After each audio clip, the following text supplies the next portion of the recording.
Good morning. We're going to continue our work with exponents, and today we're talking about the division property of exponents. So let's get to it. What we're going to do, if we're dividing a power, the bases are the same, which means the number or the letter that is being raised to an exponent is the exact same. And if they're the same, we can take the one in the numerator and subtract the denominator. So what this is saying is we have an A, okay, that is our base. So over here, I'm going to write the A, and whatever power is in the numerator, I'm going to take that power first and subtract the one in the denominator. So here's a great example. X to the 4 divided by x to the 7th. They're both x's. The base is the same. So I can say x to the 4 minus 7 or x to the negative 3.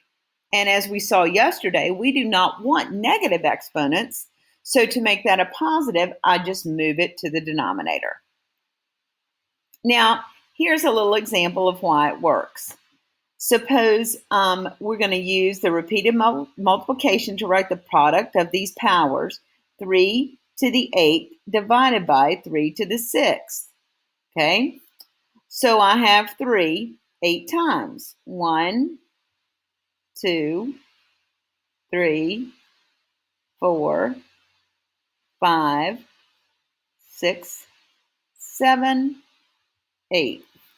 Down here, I have 3 to the 6th power. 1, 2, 3, 4, 5, 6. So if I'm looking, they're going to cancel. I've got 2 more up here. So this is 3, and I have 2 of those squared. 3 squared is 9. Now, I know you can't see that very well, so I'm going to switch back to this pen. My property says this is 3, my base is the same, to the 8 minus 6, the 1 in the numerator, subtract the 1 in the denominator, and 8 minus 6 is 3 squared, or 9. So that's easier than writing everything out. Okay? So I'm going to go down here, and I'm going to show you some of these that are a little more difficult, but once you break them apart, they're not difficult at all. Okay? So I will start over here with this C. Let's look at the C. What I'm going to do, if they are constants or numbers, I'm going to put them out by themselves, negative 9 over 36. My next base is a base of k. So I have k to the 6th over k. If there's nothing there, remember, it's just like a 1 to the first power. And I have j squared over j to the 5th. If you break it up like this, it's much easier to solve. Now what I can do, negative 9 over 36 is the same thing as negative 1 over 4. Now my base is the same. I have k to the 6 minus 1. Nothing's there, it's like a 1. And I have j to the 2 minus 5. So I still have the negative 1 over 4. I have k, 6 minus 1 is 5.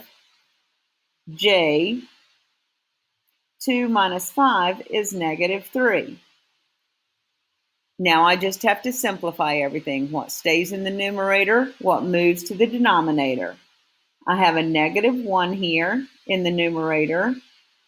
I have a 4 in the denominator. K to the 5th, that's positive, so it stays in the numerator. The j is a negative 3, so it's going to move down j to the 3rd power. And that's my answer. These are a little more difficult, not bad if you break them apart. And remember that I will be here today if you have any questions. The next one down here is raising a quotient to a power. We were talking about dividing. That's pretty easy. All this says is if you have something that's in parentheses and it's raised to a power, you raise both the numerator and the denominator to the power and then simplify. So over here for my example, I have a 3 divided by 5, and the whole thing, since it's in the parentheses, is raised to the third power. So what we have is 3 to the third power over 5 to the third power. At this point, you can leave them like this if you want to, or you can put them in Desmos. 3 to the third power is 27. 5 to the third power is 125. But you don't have to do that. All I'm concerned about is you doing this part right here. Okay? And down here, you can see we have, if we see how it works, I have x over y times x over y times x over y. Okay? I have them multiplied here 3 times. This tells me 3 times. Well, up here, I have 3 x's, and down here, I have 3 y's. That's why this works. There is a back side to this. I think you can do the very first of it, just like we did the examples, okay? And yesterday we were talking about negative exponents. The same would be true if I'm raising a quotient to a negative exponent. A over b to the negative n. That's a to the negative n over b to the negative n. To make these exponents positive, I'm just going to move them. The a to the negative n goes from the numerator to the denominator and becomes positive. The b goes from the denominator to the numerator and becomes positive. So let's do this example. H over g to the negative 3 is h to the negative 3 over g to the negative 3. I don't want negative exponents, so I move them and they become positive. The h to the negative 3 down to the denominator, and the g to the negative 3 up to the numerator, and they become positive exponents. You have 2 down here to work with. I'm going to show you an example of 1 up here because I want you to see this 2 is to the negative third and the x is to the negative third. What I mean by that, this is 2 to the negative third power, x to the negative third power. And that's all over y to the negative third power. What I'm trying to show you here is these, I have 2 things in the numerator. I have a 2 and an x. So the power is applied to both of those. Now, to change them to positive, I put the 2 cubed in the denominator, the x cubed in the denominator, the y cubed in the numerator, and they're all positive. They went from the negative exponent to the positive exponent.